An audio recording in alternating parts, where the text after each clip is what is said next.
Hi there! Listen to this short video to get some background information on the Pearl. A little bit about the author. John Steinbeck was born in Salinas, California, the son of poor parents. Although he was educated at Stanford University and became a celebrated writer, he never forgot his origins.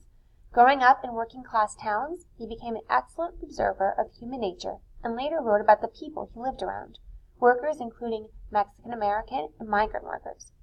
He discovered the harsh reality that these people were often treated poorly and without respect and had little means of defending themselves.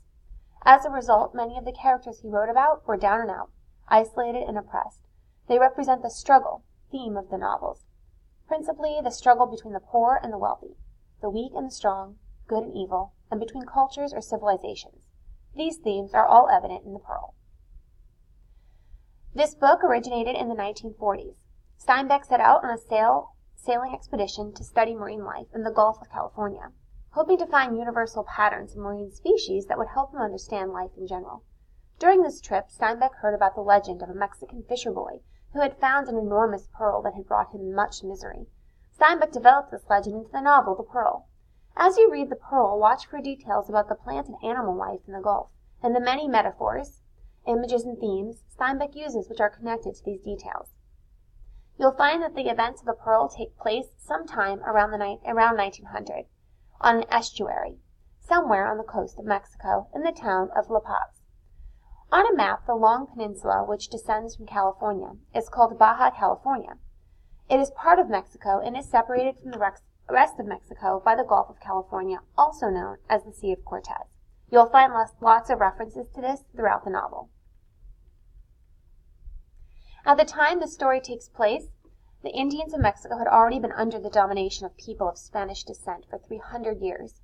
The governing class was primarily made up of those of Spanish descent and the Roman Catholic Church, who together kept the Mexican Indians at the bottom of the social hierarchy, or social ladder. In most cases, the Indians were not allowed to attend school or own land. Keeping people undereducated and dependent keeps them oppressed. You'll find this a common theme in the novel. Although Spanish and culture and Catholic rituals were forced upon the Indians, they fiercely held on to many of their spiritual beliefs, cultures, and customs of the various tribes. You'll see lots of evidence of this in the novel.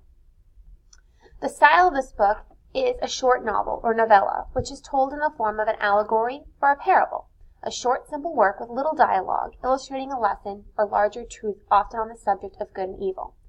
In a parable, good and evil are clearly defined. Everything is black and white. There are no shades of gray. For instance, the good characters have names and the bad characters have no names. The characters and actions symbolize certain universal ideas or concepts, and the readers attach their own meaning to these symbols. The Pearl is told by an all-knowing, omniscient, third-person narrator who is observing the characters and their actions from outside the story. When you read an omniscient third person, you can get into everybody's heads and see what they're thinking and feeling. The reader is told in the preface, in the town they tell the story of the Great Pearl, how it was found and how it was lost again. If this story is a parable, perhaps everyone takes his own meaning from it and reads his own life into it. We'll be discussing this at the end of the book. Thus begins Steinbeck's novels of good and evil. The Pearl. It is the timeless tale of the Mexican Indian fisherman Kino, his wife Juana, and their infant son Coyotito. It tells of how Kino finds the pearl of the world and dreams of breaking out of the trap of poverty and ignorance that oppresses him and his family. The violence that follows shatters his dreams, but brings him a greater understanding of himself and the realities of the world in which he lives. As you read, consider what meaning you take from Kino's story.